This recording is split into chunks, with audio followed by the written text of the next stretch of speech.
Calvin Barrett grew up without his mother but dreamt of one day finding her. How did he manage to track her down, and how does it feel to be reunited after 58 years apart? It's like an empty spot in my heart has finally been filled after all these years. That is how Calvin Barrett describes finally meeting up with his mother after they were separated for nearly 60 years. The 64-year-old, from Michigan in the United States, had been searching for his ma, Molly Payne, 85, from Cambridgeshire, for almost 40 years. The pair finally reconnected after Mr. Barrett's daughter, Mackenzie Barrett, did an ancestry DNA test that flagged a match with Ms. Payne's nephew, Stephen Payne. Ms. Payne had met Bob Barrett in the 1950s while he was in the American Army based in the UK. The couple married in January 1955 at St. Mary's Church in Falmere, Cambridgeshire, before moving to the US in March. Calvin, their first son, was born in 1957, and after their second child Michael was born, Ms. Payne returned to the UK. I had a complete breakdown in the States, she says. At that point I couldn't even take care of myself, let alone my children.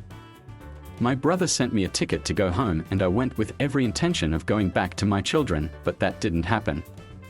Ms. Payne had sent handwritten letters to her children, as well as Christmas gifts and memory boxes, but her sons never received them. I did try to go back, she says. These boys were taken away from me. I didn't just leave them. Mr. Barrett was 6 when he last saw his mother. He and his brother were brought up by their father and grandmother, but their mother was never spoken about. Mr. Barrett started looking for his mother aged 27, after his father died in 1984.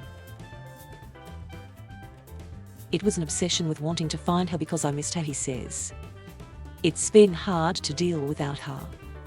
I didn't know if she was alive or dead.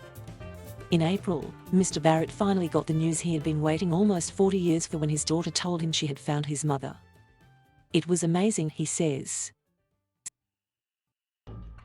I was on cloud 9. It brings tears to my eyes now. The pair first messaged on Facebook in May and had been speaking every day on the phone before their reunion at Heathrow Airport earlier this month. I ran right up to her, Mr. Barrett says. I got to hold her hand and give her a big hug. I started bawling like a baby. The bond was still there. It was like an empty spot in my heart had finally been filled after all these years. Ms. Payne says she couldn't believe it when her nephew revealed he had been contacted by her granddaughter in the US. I was so excited. It was so hard for me to absorb, she says. She felt so overjoyed when they first met again. My heart was pumping out of my body. The mother and son have been making the most of their time together before Mr. Barrett flies back to Michigan. We've been catching up and getting to know each other, the retired firefighter says. We've been hashing out old memories.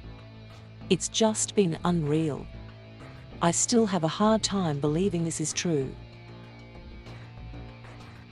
Saying goodbye will be tough, they say, but they are looking forward to spending their first Christmas together in 58 years. I know my son is going to come back in December for our first Christmas in all these years, Ms. Payne says. He will help me with Christmas and we will decorate my tree together. Ms. Payne says it is hard to put into words how she feels about finally being with her son again. I have told him I don't think there is a mother that could love a son as deep as I love him. I cannot explain to you how deep this all goes with me. I love him deeply.